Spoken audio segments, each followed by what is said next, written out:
in history, all 4 belts in the cruiserweight division will belong proudly around the waist of one man. James Helder, Eiffel TV, MTK Global. With me, I've got none other than Kid Galahad. We're back in Sheffield. Firstly, how are you, Barry? I'm good, thank you, James. Good. Like they say, everything Irie. Everything Irie. Good, successful weekend for the Ingle Gym. I know you boys are right back into camp. No time wasted whatsoever. Yeah, it's a steady one today.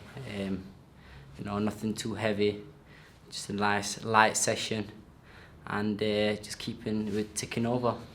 At the weekend, we also saw Deontay Wilder in action. Absolutely great contest between Luis Ortiz. Did you happen to watch the fight, Barry? I did. I watched it in the morning. Wow, what a fight! What a fight! I think the first couple of rounds were a bit like, it kind of looked a bit, you know, they're both on edge. But the second, you know, they started landing clean. That was it. What a fight! What a fight that was. Did you expect Luis Ortiz to be as skilled as he was and as determined to put it on Deontay Wilder throughout the fight? Yeah, and I knew that from the beginning. You know, he's one of the best heavyweights we've got. You know, Luis Ortiz is probably the 3rd best heavyweight in the world. You know, who would you think could beat Luis Ortiz apart from, you know?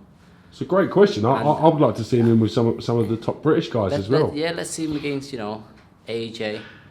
See how AJ gets on with him.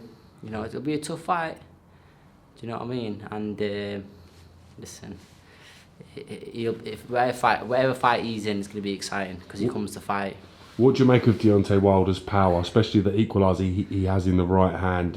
It seems to be very unorthodox in the way he sets about himself, but listen, phenomenal power. What do you make of it? Deontay Wilder, yeah, it don't matter what he hits you with. His hand, his inside of his hand, his fist, the back of his fist, his arm, his forearm, his bicep. He'll hit you with any of them. And if he hits you with any of them, you know what I'm saying, you're going to get knocked out.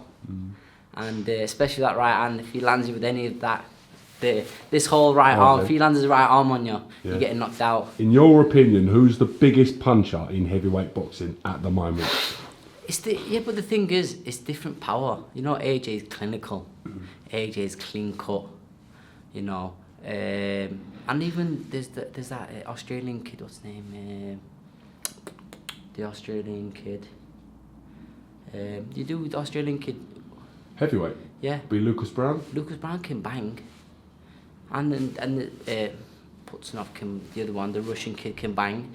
All the heavyweights can bang. It's just they've all got different kind of powers, if you know what I mean. But they all can bang. There's more than one kind of punching power in boxing. You know, and right, Nige, get past. Yeah, there's more than one kind of punching power. It's very hard to say. Who would you least want to get hit by then? That's a question I always think about. Listen, all them guys are about 20 odd stone, so it don't matter who you get hit by, it's gonna still bang you out, innit? It's still gonna hit. What's his name? Tyson Fury is a different kind of power. I've seen you body spar Fury many times. Yeah, listen, he hit me in the face and I thought, fuck it, and he didn't even hit me properly. He only just flicked me like that. And squatted you away. No, it's like end of his jab, just like that. And I thought, what was that? It felt like a sledgehammer. Yeah, I'll bet. I thought he broke my front teeth. Joshua Parker, big unification fight in the heavyweight division. If Joshua's successful, we're hoping about the Wilder fight. But before we go there, let's talk about the chances of Joseph Parker coming in derailing the big man. Break it down for me, bro. He's tough, isn't he? I think his biggest thing is that he's tough and he's fast. But I'm gonna have to say AJ. I think he might be the first person to actually take AJ 12 rounds. But I can't see him beating AJ. No, I can't.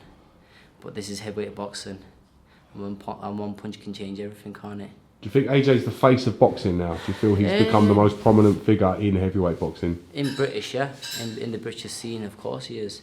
In the worldwide scene, you've got like Golovkin, you've got Canelo. Who else is there? You've got them in it. Pacquiao's still about. Pacquiao's still there. So, you know, definitely in British boxing, he's probably the biggest name. Well, he is the biggest name, isn't he? If Joshua is successful and he does a job on Joseph Parker to pick up that WBO strap, potentially we could get the unification with Wilder. Who wins that fight right now, in your opinion? It'd be a 50-50 fight. It's hard to say, because the thing is, even though AJ got put down, it is a very similar fight to the fight we just see on the weekend. You know, it was, all right then, Ortiz is not a world champion, but he's a world beater, and he's been around the block, he's very well experienced. He used to spar Lennox Lewis, you know, and... Got to keep doors shut because cat's shit in here. All right then, pal, you can close it, no problem. Close it. Yeah. Cheers, Nige. Top fella. Where were we? Let's sort of talk about some of the comments that happened after the fight. We saw Lou DiBella insisting that Deontay Wilder's win over Luis Ortiz was more impressive than Joshua's victory over Klitschko. What do you make of that? Everyone's entitled to their own opinion in it, but you can't really say that, can you? Because at the end of the day, listen, Klitschko's been around forever and a day, and he's been world champion for how many years? 10 years? But he did get beat by Tyson Fury, and Tyson Fury took that off him, and he was out for 2 years. Luis Ortiz has been around forever, never been beat, walking through everyone, being avoided for the last 10 years, whatever. So, and plus he's a southpaw, isn't he, for a heavyweight, which you don't really see, which is another thing. He's very skilled. I don't know. I wouldn't say achievement-wise, no. I think it was a tough fight, but Klitschko, one thing you can't take away from Klitschko's, you know, is one of the best heavyweights of all time. And Luis Ortiz is not, is he? Tyson Fury seems to get himself back in great condition. We've seen he's definitely shifted more than you weigh. I know that in terms of pounds. You confident the big man can come back and be as good as he was before the layoff? 100%. Tyson's built different. Trust me, mentally he's on a different level. I believe in that, you know, even when you watch him in some of the fights in his early career, some of the fights he didn't even train, and he still got in there and battered the guy from pillar to post. And you know, now he's training hard, he's focused on what he's got to do, and I believe, you know, he'll beat most of the heavyweights easily. You know, I think he's got some big fights out there where, you know, they could be competitive fights, you know, like like the AJ fight, Wilder fight. I'd like to see him against Ortiz, you know, against WHYTE. So, you know, there's big fights out there for him. You mentioned Lucas Browne earlier. I want to come on to a little bit with his fight with WHYTE that is highly anticipated. They both have a clear dislike for each other and a disdain, which you can tell by just looking at them. It's going to be explosive. No one, you know, Dillian, every person Dillian's had an actual fight with, he seems to very dislike. He never seems to like... Valid point. Is that right or wrong? It's a valid point. He's always like, he's never really been friends with anyone, has he?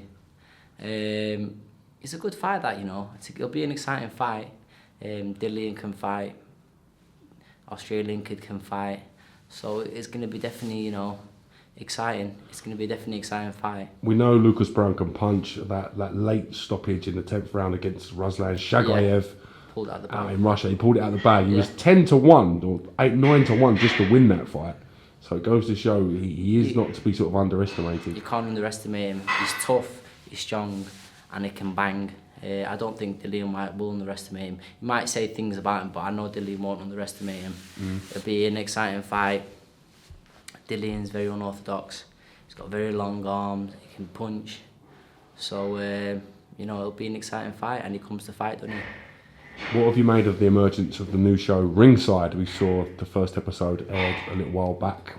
Good for boxing? Look, Ringside is sort of coming back. Yeah. You know, I remember when I used to watch it when I was coming up, you know, in the amateur days, and it disappeared, and I just thought, like, when's that going to come back? because it kind of like builds up the It's fight. like equivalent of match of the day for boxing, if you like, wasn't it? Yeah, That it was. sort of- It was that feel. Yeah, you hit the nail on the head there. It was, weren't it? It was like match of the day, you know. And it's good. Listen, it's good for boxing, isn't it? You know, it gets you excited for the fight on the weekend even more. Yeah. As much as we appreciate it, I suppose the boxers appreciate it more. Getting that Yeah, they call do. saying you're going to be on the settee the or boxing the fans, sofa. the boxing fans love it even more, you know. Yeah. And it's Must good. be a great it's buzz. good. I think they need to start doing more 24/7s again. You know, Yes. a weekly basis kind of thing now.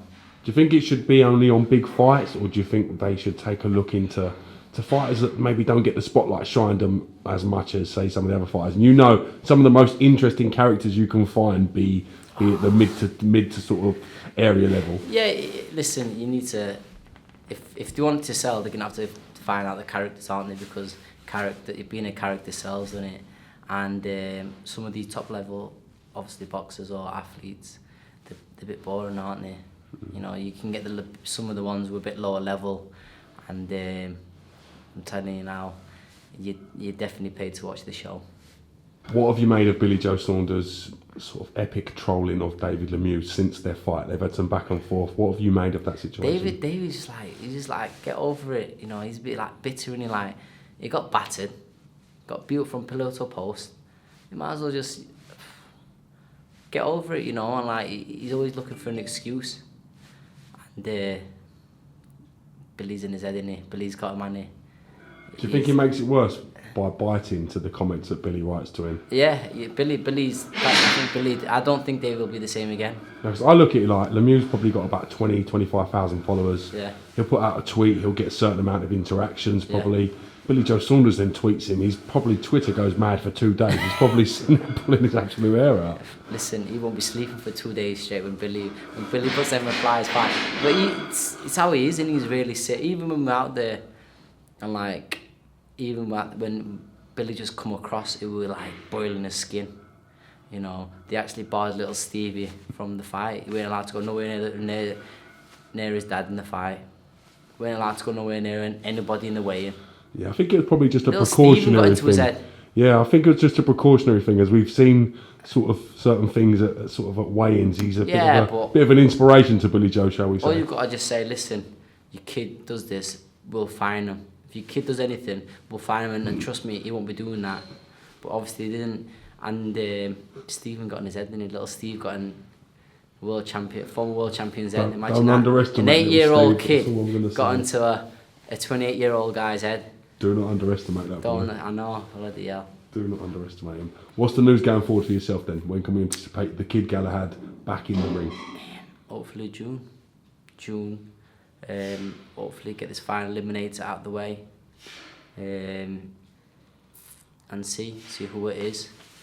You know, I think they've got IBF have got Carl Frampton number 3, Jojo Diaz number 4, I'm number 5. So hopefully, you know, I don't believe any of them two will fight each other 1000%. So If Quigg beats Valdez, you interested in that yeah, fight? 100%. I'd be interested in it 1000%. But Scott Quigg wouldn't fight me in a million years, because he knows what would happen. Then he'd be one side beating. But you know, it'll be definitely an exciting fight. But I can't see Scott Quigg winning. I can't. He's always got to punch his chance, hasn't he? But when I win my IBF title, I might actually give him a go. I might say, you know, if you want to fight me, we'll get it on. If you win a world title, would you like to do that then? Just offer the fights that you couldn't get when you didn't have a title.